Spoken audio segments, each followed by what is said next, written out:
السلام علیکم ورحمۃ اللہ وبرکاتہ۔ الحمدللہ رب العالمین والصلاة والسلام علی نبینا محمد وعلی آلہ وصحبہ اجمعین۔ فاعوذ باللہ من الشیطان الرجیم، بسم اللہ الرحمن الرحیم۔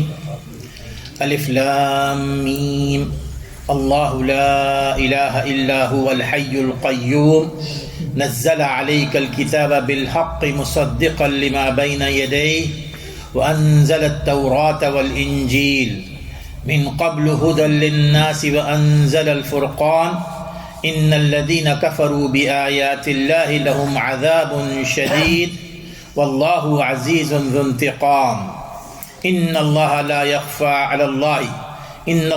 يخفى عليه شيء في الأرض ولا في السماء هو الذي يصوركم في الأرحام كيف يشاء لا الہ الا هو العزیز الحکیم۔ یہ سورہ آل عمران کی ابتدائی 6 آیات میں نے آپ کے سامنے تلاوت کی ہیں، اور حسن اتفاق سے آج امام صاحب نے بھی انہی آیات کی تلاوت کی تھی مغرب کی نماز میں۔ الحمدللہ پچھلے ہفتے ہم نے سورۃ البقرہ کا اختتام کیا تھا، اور آج ہم سورہ آل عمران جو ترتیب کے اعتبار سے قرآن مجید کی دوسری سورت ہے، اس کا آغاز کرنے جا رہے ہیں۔ میں جانتا ہوں کہ سورۃ البقرہ اس کو ہم نے کافی تفصیلی طور پر گفتگو کی تھی اس پر، اور کافی وقت لگ گیا تھا۔ اب کوشش یہ ہے کہ نہ تفصیلی گفتگو ہو نہ ہی اختصار کے ساتھ، تاکہ قرآن مجید کا کچھ نہ کچھ مفہوم ہمارے ذہنوں میں بس جائے، رچ جائے، اور ہم اس سے محروم بھی نہ رہیں، اور نہ ہی ہمارے ذہنوں پر اس کا زیادہ بوجھ ہو۔ تو بہرحال کچھ مقامات ایسے آئیں گے جہاں پر کچھ تفصیل سے گفتگو کرنے کی ضرورت پڑتی ہے، وگرنہ تو مجھے اور آپ کو موقع نہیں ملتا کہ اس پر کوئی گفتگو سنیں یا کریں۔ بہرحال آج کی جو میں نے آپ کے سامنے آیات پڑھی ہیں، یہ سورہ آل عمران کی ابتدائی آیات ہیں۔ یہ سورت رسول اکرم صلی اللہ علیہ وسلم پر مدینے میں مختلف اوقات میں نازل ہوئی تھی، ایک ساتھ نہیں بلکہ مختلف اوقات میں نازل ہوئی، اور اس کا نام ہے آل عمران۔ آل عمران یہ حضرت مریم علیہ السلام کے والد کا نام ہے۔ عمران مریم علیہ السلام کے والد کا نام۔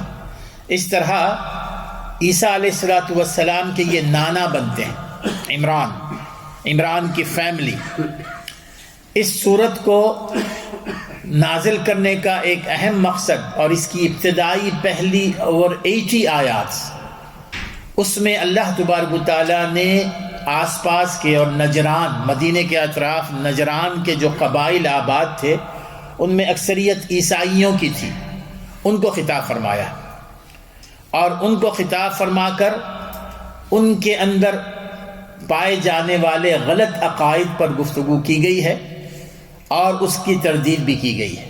لیکن اس سے پہلے ہی ان کو یہ پیغام دیا گیا ہے کہ اگر ہم تمہارے جو عقائد غلط ہیں ان کو اگر ہم بتلا رہے ہیں تو اس کا معنی ہرگز یہ نہیں ہے کہ ہم عیسیٰ علیہ السلام کے مخالف، اس کا معنی یہ نہیں ہے کہ ہم عیسیٰ علیہ السلام کے لائے ہوئے پیغام کو ختم کرنا چاہتے ہیں، ان کا نام ختم کرنا چاہتے ہیں، کیونکہ ہمارا اپنا جو پیغام ہے اس کا آغاز ہی ہوتا ہے عیسیٰ علیہ السلام کے نانا کے نام کے ساتھ، اور پوری کی پوری سورت عیسیٰ علیہ السلام کے نانا کے نام پر ہے، اور اس کا مقصد یہ ہے کہ عیسیٰ علیہ السلام کا جو حقیقی پیغام تھا اس کو تمہارے سامنے لایا جائے، اور اس کے علاوہ کوئی نہیں۔ تو رسول اکرم صلی اللہ علیہ وسلم کی تشریف آوری میرے دوستو اس لیے نہیں تھی کہ آپ پچھلے تمام انبیاء کو ان کے ناموں کو ختم کر دیں، ان کی کوششوں کو، ان کی دعوت کو، بلکہ ان کی دعوت کو آگے بڑھانے کے لیے اللہ تبارک و تعالیٰ نے رسول صلی اللہ علیہ وسلم کو بھیجا تھا۔ تو بہرحال اس کا نام ہے آل عمران۔ اس کی کئی فضیلتیں ہیں میرے دوست، بہت ساری فضیلتیں ہیں، ان میں سے 1-2 فضیلتیں صحیح مسلم میں بیان کی گئی ہیں۔ ایک حدیث میں رسول اکرم صلی اللہ علیہ وسلم بیان فرماتے ہیں کہ یؤتی بالقرآن یوم القیامت واہلہ، قیامت کے دن قرآن کو لایا جائے گا اور قرآن والوں کو بھی لایا جائے گا۔ قرآن والے کون ہوتے ہیں میرے دوست؟ اللہ تعالیٰ نے رسول صلی اللہ علیہ وسلم نے ان کو وَأَهْلِهِ فرمایا، وہ جو قرآن کو پڑھتے ہیں، سمجھتے ہیں اور اس پر عمل کرتے ہیں، وہ ہیں قرآن والے، اہل القرآن۔ وَأَهْلِهِ الَّذِينَ كَانُوا يَعْمَلُونَ بِهِ، جو قرآن پر عمل کیا کرتے تھے، قرآن پر عمل کیا کرتے تھے۔ تقدمہ سورۃ البقرہ و سورۃ آل عمران، جب وہ لائے جائیں گے وہ لوگ جو قرآن پر عمل کرتے تھے اور قرآن کو لایا جائے گا، تو اس میں سب سے پہلے جو ہوں گے وہ سورہ بقرہ اور سورہ آل عمران۔ سورہ بقرہ اور سورہ آل عمران آگے آگے ہوں گے۔ وَضَرَبَ لَهُمَا رسول اللہ صلی اللہ علیہ وسلم ثلاثة امثال، راوی کہتے ہیں کہ اس موقع پر رسول اکرم صلی اللہ علیہ وسلم نے سورہ بقرہ اور سورہ آل عمران کی آپ نے 3 مثالیں بیان فرمائیں جو ابھی تک مجھے یاد ہیں۔ 3 مثالیں بیان فرمائیں، ان میں سے ایک یہ آپ نے فرمایا کہ یہ دونوں صورتیں سورۃ البقرہ اور سورہ آل عمران، یہ صحیح مسلم کی حدیث ہے، کأنہما غمامتان، کہ وہ قرآن اور اہل قرآن کے اوپر ایسے چلیں گے آگے آگے، گویا کہ ان پر وہ 2 بادل ہیں، کلاؤڈز ہیں۔ اور جیسے کہ ہمیں پتہ ہے کہ حشر کے میدان میں سورج سوا نیزے پر ہوگا، ہر کوئی سائے کی تلاش میں ہوگا، اس موقع پر یہ 2 صورتیں کأنہما غمامتان او ذلتان سوادان، یا ایک امبریلا کی طرح ہوں گے، چھتریوں کی طرح ہوں گے جو ان کو سایہ کرتے رہے ہوں گے، او کأنہما حزقان من طیر صواف، یا وہ پرندوں کے 2 جھنڈ کی طرح ہوں گے۔ پرندوں کا جھنڈ آپ نے دیکھا ہو، پرندوں کے جھنڈ کی طرح ہوں گے جو ان کو سایہ کرتے رہیں گے۔ اور پھر اس کے بعد رسول اکرم صلی اللہ علیہ وسلم فرمایا کہ یحاجانی عن صاحبیہما، یحاجانی، وہ احتجاج کریں گے، جھگڑا کریں گے اللہ تبارک و تعالیٰ سے ان لوگوں کی مغفرت کے لیے جو ان دونوں صورتوں کو پڑھا کرتے تھے، ان دونوں صورتوں کے احکام پر عمل کرتے تھے۔ وہ اللہ تبارک، یا جھگڑے کا معنی منفی انداز میں نہیں ہے، جھگڑے کا معنی مثبت انداز میں، وہ از حد کوشش کریں گے ان کی مغفرت کے لیے جو ان دونوں صورتوں کو ہمیشہ اپنے سینے سے لگائے رکھتے، سورۃ البقرہ کی ہمیشہ تلاوت کرتے، سورہ آل عمران کی تلاوت کرتے، ان دونوں صورتوں کو سمجھنے کی کوشش کرتے اور اس پر عمل کرنے کی بھی کوشش کرتے۔ ایک اور حدیث صحیح مسلم ہے کہ رسول اکرم صلی اللہ علیہ وسلم ارشاد فرماتے ہیں کہ اقرأوا القرآن فإنه یأتی یوم القیامۃ شفیعا لأصحابہ، قرآن پڑھا کرو، قرآن پڑھا کرو، کیونکہ یہ قرآن قیامت کے دن قرآن والوں کے لیے سفارش بن کر آئے گا۔ قرآن والوں کے لیے، یعنی قرآن والے کون ہوتے ہیں؟ جو قرآن پڑھنے والے ہیں، قرآن کی تلاوت کرنے والے، ان کا کوئی دن قرآن کی تلاوت کے بغیر نہیں گزرتا۔ اگر قرآن کی تلاوت میں دیری ہو جائے تو ایک خلش ان کے دل میں ہوتی ہے کہ کیوں دیری ہو رہی ہے۔ اس طرح قرآن کے ساتھ ان کا لگاؤ رہتا ہے، قرآن کے ساتھ ان کا اٹیچمنٹ اتنا ہوتا ہے کہ کوئی دن قرآن مجید کی تلاوت کے بغیر نہیں گزرتا۔ یہ ہوتے ہیں اہل قرآن، اور یہی وہ اہل قرآن ہیں جن کی قرآن سفارش کرے گا قیامت کے دن۔ پھر رسول اکرم صلی اللہ علیہ وسلم فرماتے ہیں اقرأوا الزہراوین البقرہ و سورۃ آل عمران۔ آپ نے فرمایا کہ اقرأوا الزہراوین، یہ 2 سورہ بقرہ اور سورہ آل عمران 2 جگمگاتی ہوئی صورتیں ہیں، جگمگاتی ہوئی روشن صورتیں ہیں، ان کو پڑھا کرو، ان کو پڑھا کرو۔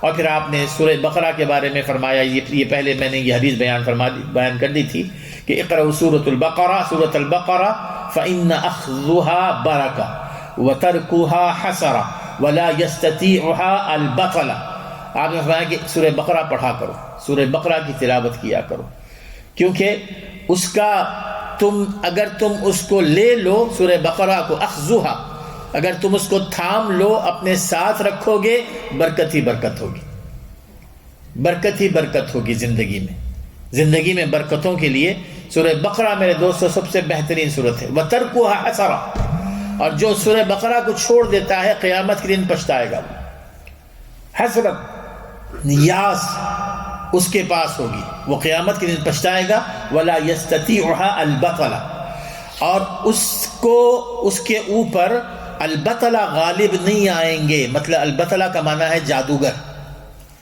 جادوگروں کا جادو اس پر اثر نہیں کرتا ہے جن کے ساتھ سورہ بقرہ ہوتی ہے.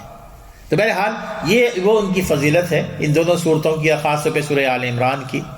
اور یہ میرے دوستو یہ صورت ہیں، دونوں صورتیں. آخری بات کہ صحابہ کرام رضی اللہ تعالیٰ عنہم سے یہ انس بن مالک رضی اللہ تعالیٰ عنہ روایت کرتے ہیں کہ صحابہ کرام کا یہ عالم تھا ان کے زمانے میں کہ جب کبھی کوئی صحابی سورہ بقرہ اور سورہ آل عمران کی تلاوت کر کے ان کو سمجھ کے پڑھنے لگتا نا، سمجھ جاتا، تو وہ کہتے ہیں کہ جی کہ ہمارے درمیان جد فینا وہ سب سے عظیم شخصیت ہوتا ہے، اس کو ہم صاحب عظمت قرار دیتے تھے. جس کے پاس سورہ بقرہ کا علم ہو، سورہ آل عمران کا علم ہو، وہ ہمارے نزدیک انتہائی بزرگ، انتہائی عزت والا، انتہائی احترام والا شخص مانا جاتا تھا. اب یہ چیز ہمارے لیے انتہائی اہم ہے. جیسے کہ ابھی بات ساتھی بتا رہے تھے میرے دوستو، اللہ تعالیٰ نے میں سے بہت سارے ایسے ہیں کہ جن کے پاس وقت بہت اچھا وقت ہے، ایسی بات نہیں کہ فرصت نہیں ہے، فرصت ہے، لیکن ہم اس فرصت کو استعمال کریں نا، اس سے قبل کہ یہ فرصتیں ہماری ختم ہو جائیں.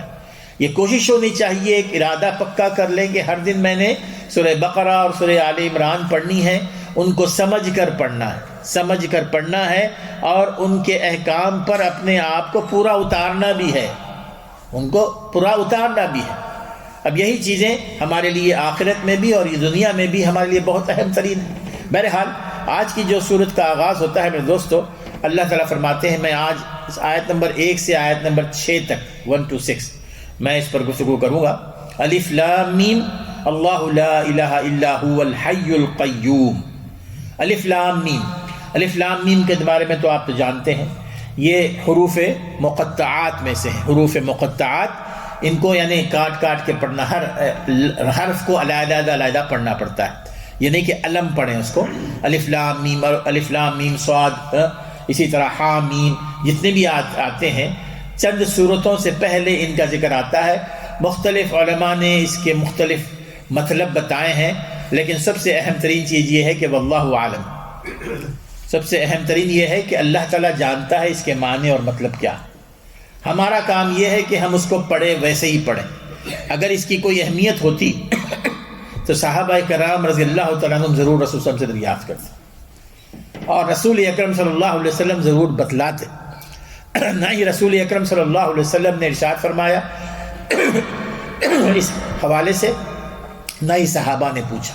لیکن بہرحال ایک عقلی طور پر ایک بات عام یہ آتی ہے ذہن میں کہ اگر کسی کے ذہن میں یہ بات آئے کہ جب ہم کو اس کے معنی کا پتہ ہی نہیں ہے تو اس کو پڑھنے کا فائدہ کیا ہے، کیوں پڑھیں ہم جب ہمیں اس کے معنی کا پتہ ہی نہیں ہے. تو میرے دوستو ایک معمولی سی مثال ذہن میں رکھیے کہ کسی چیز کا نہ جاننا، اس کا معنی یہ نہیں ہے کہ وہ بے فائدہ ہے. بہت سارے کام ہم ایسے کرتے ہیں، بہت ساری چیزیں ہمارے پاس ایسی ہیں کہ جن کی ٹیکنیک سے ہم واقف نہیں، لیکن ہم ان سے فائدہ اٹھا رہے ہیں، بہت فائدہ اٹھا رہے ہیں. یعنی آس پاس بھی آپ دیکھ لیجئے، اب جیسے یہ بجلی ہے اور بجلی کا ایک سوئچ ہے، سوئچ ایک ہی ہوتا ہے. آپ سوئچ آن کریں گے تو لائٹ آن ہو جائے گی، وہی سوئچ آن کریں گے تو ہیٹر آن ہو جاتا ہے، وہی سوئچ آن کریں گے تو پنکھا آن ہو جاتا ہے. یعنی سردی بھی ہے، گرمی بھی ہے، روشنی بھی ہے، ایک ہی سوئچ کے ذریعے. ہم میں سے کتنے ایسے ہیں کہ اس کی ٹیکنیک کو جانتے ہیں کہ کیسے یہ بجلی جلتی ہے، کیسے وہ پنکھے کو چلاتی ہے، کیسے وہ ہیٹر کو جلاتی ہے؟ ہم نہیں جانتے، لیکن اس کے باوجود ہم اس سے فائدہ اٹھاتے ہیں. تو اس اعتبار سے ہمیں یقین ہے کہ اگر میں نے سوئچ آن کیا تو پنکھا چلے گا، بجلی جلے گی، یقین کامل ہے. اسی طرح ہمارا یہ یقین کامل اس سے کہیں زیادہ ہونا چاہیے کہ جب میں الف لام میم پڑھوں گا تو اس سے مجھے ضرور فائدہ ہوگا، مجھے ضرور فائدہ ہوگا. اور خود رسول اکرم صلی اللہ علیہ وسلم نے میرے دوستو یہ بات اسی الف لام میم کی مثال دیتے فرمائی نا کہ تم اگر صرف الف لام میم یہ 3 حرف پڑھ لو تو تمہیں ہر حرف کے بدلے میں 10 اور اس سے کئی گنا زیادہ ثواب ملے گا، اس سے کئی گنا زیادہ ثواب ملے گا. یہ ایک ثواب کی شکل آپ نے بتلائی، نہ تو اس کے علاوہ بھی اور کئی اس کے فائدے ہیں. بہرحال الف لام میم اللہ لا الہ الا هو الحی القیوم، یہ آیت الکرسی جو ہم نے پڑھی تھی پچھلے دنوں، اسی کا یہ آغاز یہاں پر بھی اسی سے اس کا آغاز کیا جا رہا ہے۔ اللہ لا الہ الا هو الحی القیوم، اللہ تعالیٰ وہ ذات ہے، اللہ تعالیٰ کی ذات وہ ہے کہ جس کے سوا ساری کائنات میں عبادت کے لائق کوئی نہیں۔ الہ، لا الہ، کوئی عبادت کے لائق نہیں ہے، الا ہوا، سوائے اس کے، الحی القیوم، جو ازل سے زندہ ہے اور جو ابد تک زندہ رہے گا، ازل سے زندہ ہے، ابد تک زندہ رہے گا، اور جو قیوم ہے، قیوم ہے یعنی وہ جو ساری کائنات اس کے سہارے پر قائم ہے، ساری کائنات اس کی محتاج ہے، اور نہ وہ کسی کے سہارے پر قائم نہیں ہے اور نہ ہی کسی کا محتاج ہے، اس تمام کائنات کی ضروریات وہی پوری کرنے والا ہے۔ القیوم کہتے ہیں کہ وہ ذات جو کائنات کی ساری ضروریات کی تکمیل کرتی ہے، ساری کائنات کی ہر چیز اس کی وجہ سے قائم ہے، زندہ ہے، لا الہ الا هو الحی القیوم۔ اب یہاں پر میرے دوستو لفظ اللہ کا کہنا یہ کافی نہیں تھا کیا کہ بتا دیا جائے لوگوں کو جی کہ اللہ تبارک و تعالیٰ کی عبادت کرو، لیکن اس کے علاوہ لا الہ، لا اللہ، لا الہ، اللہ وہ کہ جس کے علاوہ کوئی اور شخص مخلوق عبادت کے لائق نہیں۔ وہ کیوں بتایا گیا؟ وہ اس لیے کہ مشرکین مکہ آپ دیکھیں گے اللہ تعالیٰ سے واقف تھے، ایسے نہیں کہ اللہ تعالیٰ سے واقف نہیں تھے، اللہ تعالیٰ کے لفظ کو، نام کو جانتے تھے۔ عیسائی جو مختلف میدان مدینے کے اطراف رہتے تھے وہ بھی اللہ تعالیٰ سے واقف تھے، لیکن وہ اللہ تعالیٰ کی ان صفات سے واقف نہیں تھے، ضائع کر دیا تھا انہوں نے۔ اللہ تعالیٰ کو جانتے تھے لفظ اللہ سے، یا اللہ تعالیٰ کو جانتے تھے کہ اللہ تعالیٰ وہ رازق ہے، وہ خالق ہے، وہ مالک ہے۔ مشرکین مکہ سے جب جیسے کہ اللہ تعالیٰ بیان فرماتا ہے کہ سورہ عنکبوت میں کہ آپ پوچھئے وَلَئِن سَأَلْتَهُم مَّنْ خَلَقَ السَّمَاوَاتِ وَالْأَرْضَ، اگر آپ پوچھئے ان سے کہ یہ آسمان اور زمین کو کس نے پیدا کیا ہے، وَسَخَّرَ الشَّمْسَ وَالْقَمَرَ، کس کے ہاتھ میں یہ سارے چاند اور سورج اور ستارے ہیں، کون اس کو مسخر کیے ہوئے، لَيَقُولُنَّ اللَّهُ، وہ کہیں گے کہ اللہ ہی نے ساری کائنات کو پیدا کیا ہے، اللہ تعالیٰ ہی کے ہاتھ میں ہے یہ سورج اور چاند اور تمام سیارے، تمام کائنات اللہ ہی کے ہاتھ میں ہے۔ پھر ان سے پوچھئے کہ جب تمہیں اس بات کا یقین ہے فَأَنَّا يُؤْفَكُونَ، کہاں بہہ کے جا رہے ہو، کہاں بہہ کے جا رہے ہو؟ اب یہاں بہکتے کہاں پر ہیں؟ یہ بہکتے ہیں توحید الوہیت میں، یہ توحید ربوبیت پر تو ان کا یقین ہے، لیکن جب عبادت کا معاملہ آتا ہے تو وہ یہ سمجھتے ہیں کہ اللہ عبادت کے لائق ہے، اللہ کے علاوہ بھی بہت سارے لوگ عبادت کے لائق ہیں۔ یہی وہ چیز تھی نصارہ میں، عیسائیوں میں، یہی وہ چیز تھی مشرکین مکہ میں کہ وہ اللہ تعالیٰ کو نام کو جانتے تھے، اللہ تعالیٰ نے ہمیں پیدا کیا ہے، اللہ تعالیٰ ہمیں موت دے گا، اللہ تعالیٰ ہمیں زندگی دے گا، اللہ تعالیٰ ہی ساری کائنات کا مالک ہے، جیسے ہم جانتے ہیں، اور جیسے ہم نہیں جانتے کہ اللہ تعالیٰ ہی صرف اور صرف عبادت کے لائق، ہم نہیں جانتے، ہم میں سے اکثر مسلمان نہیں جانتے کہ اللہ کے علاوہ کسی اور کی عبادت جائز نہیں ہے۔ ہم یہی وجہ ہے نا کہ آپ دیکھیں گے جی کہ اللہ کے علاوہ اگر ہماری مسلم کمیونٹی میں کئی ایک مسلمان ایسے ہیں جو کسی اور کے آگے سجدے کرتے ہیں، کسی اور سے حاجت مانگتے ہیں، کسی اور کے آگے ہاتھ پھیلاتے ہیں، کسی اور کو سمجھتے ہیں کہ جی کہ ساری کائنات اس کے ہاتھ میں ہے، یہ تو دور جاہلیت کے مشرکین سے بھی آگے بڑھ گئے میرے دوست۔ لیکن جانتے ہیں اللہ تعالیٰ کو، صرف جاننا اس انداز میں اللہ تعالیٰ کو کافی نہیں ہے، اسی لیے اللہ تعالیٰ نے فرمایا کہ تم نے اس بات پر بھی یقین کرنا ہے کہ الحی القیوم، کہ وہ ازل سے زندہ ہے، ابد تک زندہ رہے گا۔ القیوم، وہ کسی کا محتاج نہیں ہے، ساری دنیا اس کی محتاج ہے، ساری کائنات اس کی محتاج ہے۔ اب اللہ کے علاوہ کوئی اور مخلوق عبادت کے لائق کیوں نہیں ہو سکتی؟ کیونکہ ہر مخلوق کو فنا لازم ہے، جو بھی پیدا ہوا وہ مرے گا، چاہے وہ چاند ستارے ہوں، چاہے سورج ہو، چاہے بڑے بڑے پہاڑ کیوں نہ ہو، ایک دن ڈھیر ہو جائیں گے، روئی کے گالوں کی طرح اڑنے لگیں گے۔ تو جو چیز فنا ہونے والی ہے وہ کیسے الہ ہو سکتی ہے؟ تو کیسے اس کی عبادت کی جا سکتی ہے؟ پھر دوسری چیز القیوم. القیوم مانے کہ اللہ تعالیٰ ہی واحد ذات ہے جو کسی کا محتاج نہیں. تو باقی مخلوق ساری کی ساری محتاج ہے، ساری کائنات محتاج ہے کسی نہ کسی کی. تو جو خود محتاج ہے وہ کسی کا حاجت مند کیسا ہو سکتا ہے، حاجت روا کیسا ہو سکتا ہے؟ جو کسی اور کا محتاج ہے اپنی زندگی گزارنے کے لیے، اپنے آپ کو زندہ رکھنے کے لیے، جو کسی اور چیز کا محتاج ہے، وہ آپ کی حاجت روائی کیسے کرے گا؟ تو اس اعتبار سے اللہ تبارک و تعالیٰ ہی کو یہ زیبا ہے کہ اللہ تبارک و تعالیٰ کے علاوہ کسی اور کو اپنا معبود تسلیم نہ کیا جائے، اللہ تعالیٰ کے علاوہ کسی کے آگے نہ سر جھکایا جائے. اللہ تعالیٰ کے علاوہ عبادت کی ساری جو اقسام ہیں، چاہے وہ دعا کرنا ہو، چاہے وہ اس سے خوف کھانا ہو، چاہے وہ اس سے رجا امید رکھنا ہو، چاہے اس کے گھر کا طواف کرنا ہو، یہ تمام کی تمام چیزیں صرف اور صرف اللہ تعالیٰ کے لیے ہونی چاہیے. اللہ لا الہ الا هو الحی القیوم. اور پھر اس کے بعد اللہ تعالیٰ فرماتا ہے نزل علیک الکتاب بالحق مصدقا لما بین یدیہ وانزل التوراۃ والانجیل من قبل هدى للناس وانزل الفرقان. اب آگے دیکھیے کہ نزل علیک الکتاب بالحق. اللہ تبارک و تعالیٰ ساری کائنات کی مخلوق، اس دنیا کی مخلوق کی ضروریات پوری کر رہا ہے نا، اس لیے کہ وہ القیوم، سارے ہم محتاج ہیں، وہ ہماری ضروریات پوری کر رہا ہے. ہمارے لیے ساری زمین بنائی، ہمارے لیے زمین کو ہمارے لیے رزق کا ذریعہ بنایا، آسمان کو رزق کا ذریعہ بنایا. لیکن ہماری ضروریات یہاں تک نہیں ہے صرف کہ ہم کھائیں پئیں اور ختم ہو جائیں. ہماری ضروریات اس دنیا میں یہ بھی ہے کہ جس دنیا میں اللہ تعالیٰ نے ہمیں بھیجا ہے، اس دنیا کو امن اور سکون کا ذریعہ بنایا جائے، امن اور سکون کی جگہ بنائی جائے. اس دنیا میں کسی پر کوئی زیادتی نہ ہو، کسی پر کوئی ظلم نہ ہو. یہ دنیا والے اپنے خالق کو جانے پہچانے، اس کی عبادت کرے، شیطان کی عبادت نہ کرے. تو یہ ضرورت بھی اللہ تعالیٰ نے اس طرح پوری کی کہ نزل علیک الکتاب، کہ ہم نے آپ پر کتاب نازل کی تاکہ انسانوں کی ہدایت کے لیے، اور ہمارے لیے ہدایت ہماری سخت ضرورت ہے. رہنمائی، اللہ تعالیٰ کی رہنمائی کے بغیر ہم کوئی ہدایت نہیں پا سکتے. نزل علیک الکتاب بالحق، حق کے ساتھ، مصدقا لما بین یدیہ. اور یہ کتاب کی صفت کیا ہے قرآن مجید کی؟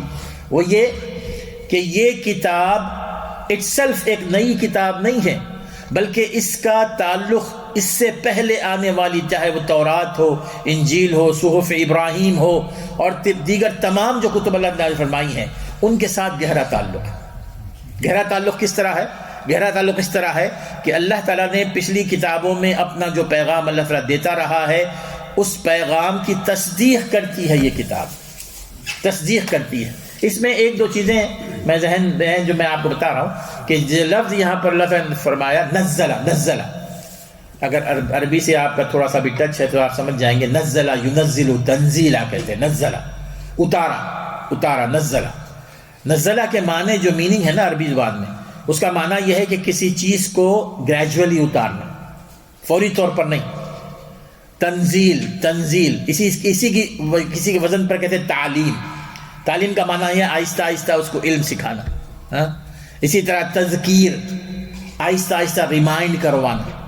تو تنزیل، نزل علیک الکتاب، ہم نے آپ پر یہ کتاب نازل کی 23 سالوں میں. قرآن مجید 23 سالوں میں نازل ہوا، ایک ہی رات میں نازل نہیں ہوا. تو یہاں پر اللہ تعالیٰ نے اس کے لیے خاص طور پہ یہ لفظ استعمال فرمایا کہ نزل علیک الکتاب بالحق مصدقا، کہ ہم نے یہ کتاب آپ پر نازل کی جو تصدیق کرنے والی ہے اس سے پہلے کی کتابوں پر. اور تصدیق کا معنی یہ ہے کہ دیکھیں نا، 3 چیزیں ہوتی ہیں ہر کتاب میں، اللہ تعالیٰ کی کتابوں میں. ایک تو ہے عقائد، اور دوسرا احکام، اور دوسرے پچھلی قوموں اور پچھلے انبیاء کے واقعات. جہاں تک عقیدے کا تعلق ہے، پچھلی کتابوں میں اور قرآن مجید میں کوئی فرق نہیں ہے، وہی عقیدہ. ہر رسول کے ساتھ اللہ تعالیٰ نے یہی دعوت بھیجی تھی کہ تم ایک اللہ کو مانو. جہاں تک احکام کا تعلق ہے، وہ زمانے کے تقاضوں کے مطابق بدلتے رہے. تورات میں، انجیل میں اس وقت کے لوگوں کے لیے کچھ احکام تھے، ہمارے لیے کچھ احکام. جہاں تک انبیاء کے اور قوموں کے تعلقات ذکر کیے گئے ہیں تو پچھلی کتابوں میں جیسے ذکر کیے گئے تھے اسی طرح اس کتاب میں بھی ذکر کیے گئے مصدقا لما بین یدی، لیکن نزلہ کے ساتھ یہ بھی ذہن میں رکھیے وانزل التوراۃ والانجیل، اللہ تعالیٰ فرماتا ہے کہ ہم نے تورات اور انجیل بھی نازل کی من قبل، اس سے پہلے، ہدی للناس، تاکہ لوگوں کو ہدایت ملے، لوگوں کو ہدایت ملے، لیکن اب نہیں، اس سے پہلے وانزل الفرقان، لیکن اب ہم نے فرقان نازل کر دیا۔ انزل، اب یہاں پر انزلہ کا لفظ استعمال ہوا ہے، پہلے نزلہ کا لفظ استعمال ہوا تھا، اب انزلہ کا لفظ۔ نزلہ اور انزلہ میں کیا فرق ہے؟ انزلہ کا معنی ہے کہ ایک وقت پوری کتاب کو نازل کرنا، انزلہ ینزل، اب بیک وقت بھی یہ کتاب نازل ہوئی ہے اور آہستہ آہستہ بھی نازل ہوئی ہے۔ بیک وقت کب نازل ہوئی؟ شب لیلۃ القدر میں، انا انزلناہ فی لیلۃ القدر، وہی لفظ اللہ تعالیٰ نے 7ویں آسمان سے، جو سب سے قریب ترین آسمان ہے، پہلے آسمان پر، آسمان دنیا پر، اس کتاب کو لیلۃ القدر میں نازل فرمایا، ایک وقت، ایک ہی ساتھ۔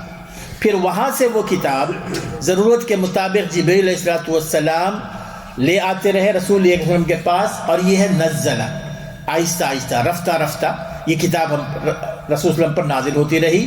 وانزل الفرقان، اور ہم نے فرقان کو نازل کیا۔ قرآن مجید کے بہت سارے نام ہیں، ان میں سے ایک نام ہے فرقان۔ فرقان کا معنی کیا ہے؟ فرقان کا معنی ہے حق اور باطل میں فرق کرنے والا، شر اور خیر میں فرق کرنے والا، فائدے اور نقصان کی چیز میں فرق کرنے والا۔ یہ فرقان اس لیے یہاں پر ذکر کیا گیا کیونکہ عیسائی یہاں پر مخاطب تھے، تو عیسائیوں کو یہ بتانا تھا کہ اب یہ قرآن تم کو بتائے گا کہ تمہاری کتابوں میں کون سی چیز حق ہے اور باطل ہے، کون سی چیز خیر ہے، کون سی چیز شر ہے۔ اور ہمارے لیے بھی ہے، قرآن مجید ہمارے لیے بھی فرقان ہے، فرق کرنے والی ہے حق اور باطل میں، خیر اور شر میں۔ اسی کو ہم نے اپنا معیار بنانا، اسی کو ہم نے اپنا معیار بنانا۔ پھر اس کے بعد اللہ تعالیٰ فرماتے ہیں کہ مصدقا بین یدی، اور پھر من قبل ہدی للناس وانزل الفرقان ان الذين كفروا بآیات اللہ لهم عذاب شدید واللہ عزیز ذو انتقام ان الذين كفروا بآیات اللہ۔ اس فرقان کے آنے کے بعد بھی ایک شخص قرآن مجید پڑھتا ہے، الحمدللہ اب ان کو پتہ چل جاتا ہے کہ کون سی چیز حق ہے، کون سی چیز باطل ہے۔ اگر ہم کھلے ذہن سے قرآن مجید کو پڑھیں نا تو ہم کو پتہ چل جائے گا کہ کون سی چیز ہے جو جہنم کی طرف لے جانے والی ہے، کون سی چیز ہے جو جنت کی طرف لے جانے والی ہے، کن چیزوں سے اللہ تعالیٰ راضی ہوتا ہے، کن چیزوں سے اللہ ناراض ہوتا ہے۔ اس کے باوجود اگر ہم اس کا انکار کرتے ہیں اپنے عمل سے، ان الذین کفروا بآیات اللہ، ان الذین کفروا بآیات اللہ لہم عذاب شدید، ان کے لیے سخت عذاب ہے، واللہ عزیز ذو انتقام، اور یہ بات یاد رکھو غالب ہونے والا اللہ تعالیٰ کی ذات ہی ہے، اللہ تعالیٰ کی ذات ہی ہے۔ موجودہ حالات سے آپ بے دل نہ ہو، غالب اللہ تعالیٰ کی ذات ہی ہوگی، غالب اللہ تعالیٰ کا پیغام ہوگا، اور ذو انتقام ہے، اللہ تعالیٰ بدلہ لینے والا ہے۔ جب اللہ تعالیٰ کی ذات بدلہ لینے آئے گی نا تو وہاں پر کوئی نہیں ٹھہر سکے گا، چاہے وہ ایک فیملی میں کیوں نہ ہو، چاہے وہ ایک قوم میں کیوں نہ ہو، چاہے ساری دنیا میں کیوں نہ ہو۔ یہ ذہن میں رکھنا چاہیے اللہ تعالیٰ کی صفت میں، واللہ غالب علی امرہ، اور واللہ عزیز ذو انتقام، واللہ عزیز، وہ زبردست ہے، وہ غالب ہونے والا۔ یہ ہمیشہ ایک بندہ اگر یاد رکھے گا نا یہ اللہ تعالیٰ کی صفت، وہ کبھی کسی پر زیادتی نہیں کرے گا، اگر اس پر یقین ہو کہ غالب ہونے والی اللہ تعالیٰ کی ذات ہے، اور اللہ تعالیٰ ذو انتقام بھی ہے، بدلہ لینے والا ہے۔ اللہ تعالیٰ بدلہ لیے بغیر چھوڑتا نہیں ہے۔ بعض لوگ جو ہے نا اللہ تعالیٰ کی صفات الرحمن الرحیم کو آڑے لے کر ذہن میں رکھ کر وہ سب کچھ کرتے چلے جاتے ہیں، نہیں، وہاں پر الرحمن الرحیم بھی ہے اللہ تعالیٰ، تو ذو انتقام بھی ہے۔ پھر آگے اللہ تعالیٰ فرماتے ہیں کہ ان اللہ لا یخفی علیہ شیء فی الارض ولا فی السماء، اللہ تعالیٰ کی ذات تو وہ ہے کہ ساری کائنات، ساری سرزمین، سارا آسمان، جو کچھ بھی ہے کوئی چیز اس سے چھپی بھی نہیں، ساری کائنات میں کوئی چیز اس سے چھپی ہوئی نہیں۔ اور جو ذات وہ ایسی ہو کہ ساری کائنات میں جس کوئی چیز چھپی نہیں ہے وہی عبادت کے لائق ہو سکتی ہے، کیا وہ عبادت کے لائق ہو سکتی ہے جس کو پیچھے کیا ہو رہا ہے اس کو پتہ نہیں ہے، جس کو پتہ نہیں ہے کہ جی کہ میرے سامنے کون بیٹھا ہوا ہے، اس کے دل میں کیا ہے، آپ اس کے آگے سجدے کر رہے ہیں؟ اس سے مانگ رہے ہیں. مانگنا تو اس سے چاہیے کہ جس کے علم میں ہر چیز ہے، کائنات کی ہر چیز ہے. ان اللہ لا يخفى عليه شيء في الارض ولا في السماء هو الذي يصوركم في الارحام كيف يشاء لا الہ الا هو العزیز الحکیم. آخری آیت یہ ہے هو الذي يصوركم في الارحام، وہی ذات ہے، وہی اللہ ہے جو تمہیں تمہاری ماؤں کے پیٹوں میں تمہاری صورتیں جس طرح چاہتا ہے بناتا ہے. تمہاری صورتیں جس طرح چاہتا بناتا ہے. لا الہ الا ہوا، اس کے سوا کوئی حقیقی معبود نہیں ہے. کسی کو یہ یعنی کوئی چیلنج کر سکتا ہے کہ جی کہ ماں کے پیٹ میں میں اس کو حسین بنا دوں گا، میں اس کو ایسے بنا دوں گا، میں اس کو کالا بنا دوں گا، میں اس کو گورا بنا دوں گا، میں اس کو صحیح بنا دوں گا؟ اللہ تعالیٰ جس کو چاہتا ہے حسین بنا دیتا ہے، جس کو چاہتا ہے بدصورت بنا دیتا ہے، جس کی چاہتا ہے ناک و نخوش بہت اچھے بناتا ہے، جس کو چاہتا ہے معذور بنا دیتا ہے، جس کو چاہتا ہے کالا، جس کو چاہتا ہے گورا.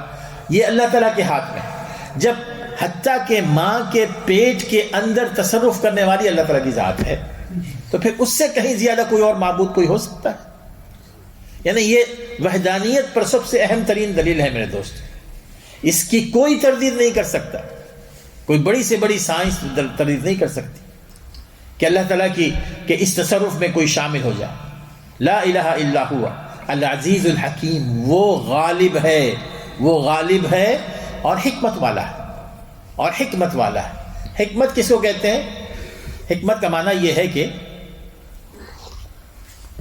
جو شخص جس چیز کا وہ یعنی یوں سمجھیے کہ حقدار ہے، وہ چیز اس کو دی جائے.